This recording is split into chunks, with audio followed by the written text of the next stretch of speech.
Finding my channel. This is Writing for Kids, and I am David Allen Shorts, and we are talking about how to start a story.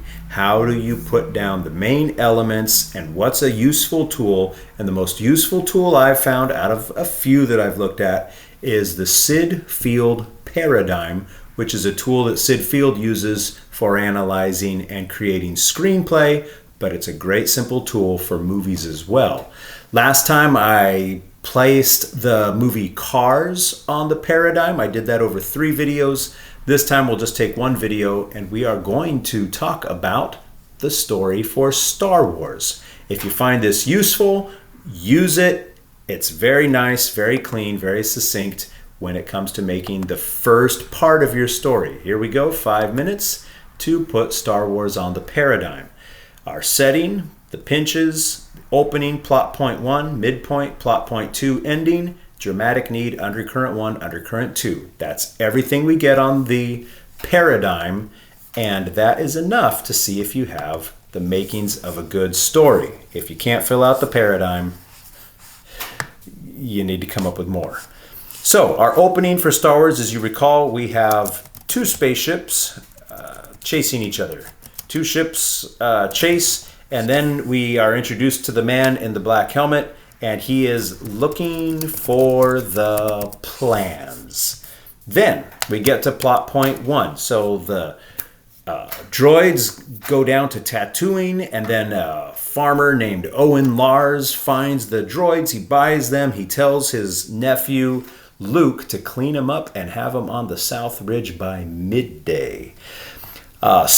While Luke is cleaning up the droids, he suddenly stumbles across the plot point. And the plot point changes his life, changes his trajectory in life, changes the story, his dramatic need. Everything changes at that plot point. That's what plot points do. And that is when the boy finds the message for Obi-Wan, and he finds the plans. The plans are on the droid. He doesn't find it immediately, but that's the plot point. He finds the message, and the message leads him to the plans. Then we get to a midpoint in the story. I'm going to skip that for right now. We get to plot point 2. Plot point 2 has to be related to the plans. Now the plans are for the Death Star, and Luke uses the plans to blow up the Death Star. So if you haven't seen Star Wars, then forget I said anything. Stop the video, go watch it. Okay, so he uses plans to blow up the Death Star, to blow up the space station. All right, space station. Okay, ending, they get awards, and we would think they live happily ever after, and so on like that. Han comes back and helps him out. Okay, let's look at the dramatic need. So we're just going to take the dramatic need of our star, Luke Starkiller, aka Luke Skywalker. So his dramatic need is very simple because this is an action movie. It doesn't do much on this lower level. But he has a dramatic need for, I think, adventure. That's my analysis. He wants to go to Tashi Station to get power converters. He wants to go off and join the academy like Biggs did last semester. And he can't. He has to stay and farm. He wants adventure. He's not planning like, I want to go save the galaxy. He just wants adventure. Okay, undercurrent.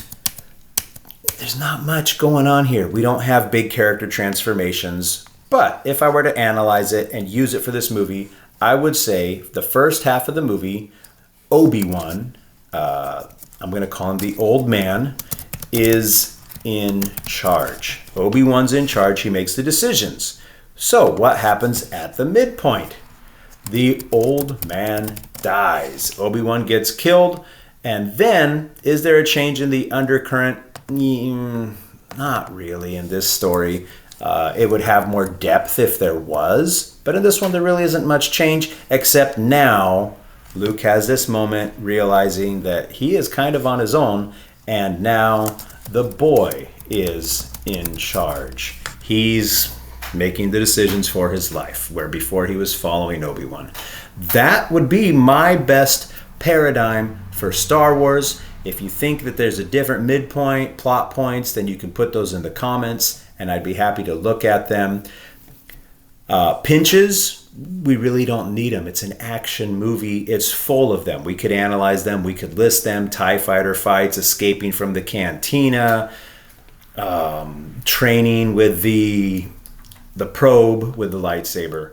Okay, if you found this useful, great. It's the Syd Field paradigm. It's great for starting out your stories. Use it with your students. Use it yourself. And I will see you guys next time as we do more exercises and learning how to start our book. Have a great day.